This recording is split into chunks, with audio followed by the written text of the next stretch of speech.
वर्ष 2041 को लेकर मंदसौर शहर और शहर के आसपास का जो प्रारूप मास्टर प्लान को लेकर के सार्वजनिक हुआ है, प्रकाशन उसका हुआ है, उसको लेकर के व्यापक रूप से विरोध के स्वर सामने दिखने पड़ रहे हैं। जिम्मेदार जनप्रतिनिधियों को, जिम्मेदार अधिकारियों को जनता की आवाज बन करके 2041 तक किस प्रकार का मास्टर प्लान होगा उसके बारे में आपत्तियों पर पुनर्विचार करना चाहिए।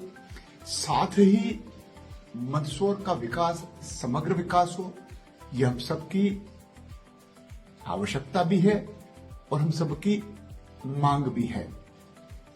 यह बात सही है कि मास्टर प्लान हर किसी एक व्यक्ति के अनुसार नहीं हो सकता है, लेकिन जानबूझ करके कतिपय लोगों ने अपनी भूमियों को सुरक्षित रखते हुए उनके ऊपर व्यावसायिक प्रयोजन को लेकर के अगर कहीं किसी प्रकार का कोई अपने हिसाब से मास्टर प्लान बनाने की बात कही है तो वो निश्चित रूप से आपत्तिजनक है।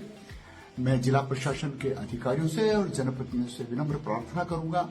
कुछ विसंगतियां हैं और विसंगतियां उभर करके आ रही है।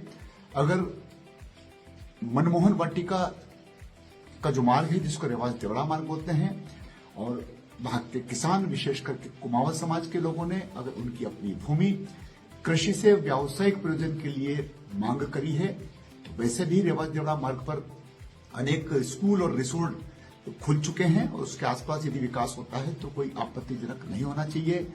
नया कलेक्टेड मार्ग जो बड़ी मुश्किल से 4 लाइन के स्वरूप में बनाया गया था उसको MIT कॉलेज से लेकर के मेघदूत नगर के बीकानेर स्वीट्स तक जिस प्रकार से 100 फीट चौड़ा करने की बात कही गई, इससे अनेक मकान क्षतिग्रस्त होने की संभावना रहेगी। जो प्लाटधारी हैं वे भविष्य में मकान नहीं बना पाएंगे, उनके ऊपर सवालिया, उनके ऊपर तलवार लटकी हुई है। इसी प्रकार से नगर सुधार न्यास ने, तत्कालीन कलेक्टरों ने, तत्कालीन नगरपालिकाओं ने, नगरपालिका के प्रशासन ने, जनप्रतिनिधियों ने जिस प्रकार से तेलिया तालाब को भरने वाला जो नाला है जो यशनगर और केशवकुंज से होकर के निकल रहा है और उस केशवकुंज और यशनगर के लोगों ने मकान बना लिए हैं, कई मकान बन चुके हैं, कई प्लाट खाली पड़े हुए हैं, उनको भी जिस प्रकार से ग्रीन करते हुए उस नाले को आगे बढ़ा दिया गया है ये आपत्तिजनक है। क्योंकि स्वयं नगर सुधार न्यास ने और नगर पालिकाओं ने, जिला प्रशासन ने पूर्वत नाले की